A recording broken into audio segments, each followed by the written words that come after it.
Florida man arrested after airport outburst. Ugh. A Florida man on vacation on St. Thomas was arrested after causing a disturbance at the airport, according to an affidavit filed by the VI Port Authority officers. Oh boy! Florida man abroad! This is gonna be fun!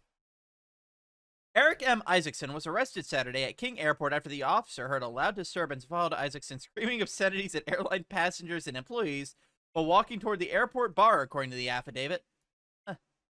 Normally, it's when you're walking away from the bar. In his hands, Isaacson was holding a bottle of vodka and his shoes, and he had a shirt tied around his neck like a scarf and no mask, according to the affidavit. He sat down and put the liquor and shoes on a table. Don't put your feet on the table. That's just... The officers asked Isaacson to put on his shirt, shoes, and a mask, which caused him to yell more obscenities, and another officer attempted to defuse the situation and escort Isaacson across the street by removing his alcohol and shoes from the table, according to the affidavit.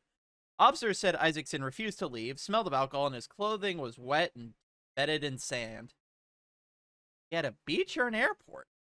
Well, I guess it's... Isaacson was arrested and charged with disobeying a lawful order, interfering with an officer discharging his duty, disturbance of the peace, and what is listed in the probable cause fact sheet as exposure in a public place, violation of the governor's mask mandate. The full title of the last charge is exposure in a public place while infected with contagious diseases. Ugh. The Senate Majority Leader Marvin Blyden recently became the first person in the territory ever charged with the crime. Blyden pled not guilty to the charge and is awaiting trial. I don't know what the rest of that statement has to... Like, I don't get what literally all of that paragraph has to do with the article, but okay. No context, I guess.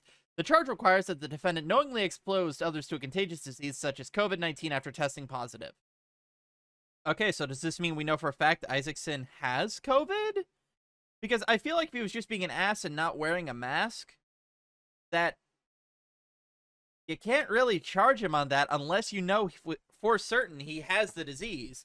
At which case, I don't think he would have been allowed to go to another country. I could be wrong, though. The charge requires that, yada, yada, yada. Isaacson appeared in court Monday for his advice of rights hearing, where Magistrate Judge Carolyn Herman Purcell said that there's no evidence Isaacson was infected with COVID-19 and only that he refused to wear a mask in violation of a lawful order. Okay, see, so the judge and I are on the same page here. An assistant VI Attorney General, Brenda Scales, agreed to withdraw that count. Okay, good. Isaacson tested negative for COVID-19 at Schneider Hospital after being processed by police, according to the affidavit. An officer tested in court Monday said that shouldn't that be testified? In court Monday that Isaacson had caused disturbance at the airport the day before he was arrested. His public defender, Paula Norkaitis, said he had a plane ticket for his return home to Florida on Monday afternoon after a week-long trip, but Herman Purcell said that Isaacson would not be allowed to make the flight and ordered him to surrender all travel documents. He said he would be released from jail after signing an unsecured $500 bond, and he would only be allowed to return to Florida if he signs a waiver of extradition and his attorney files a motion to modify his conditions.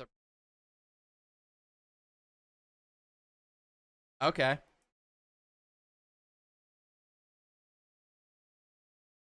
Yes, definitely this was padding, Eddie. You are correct.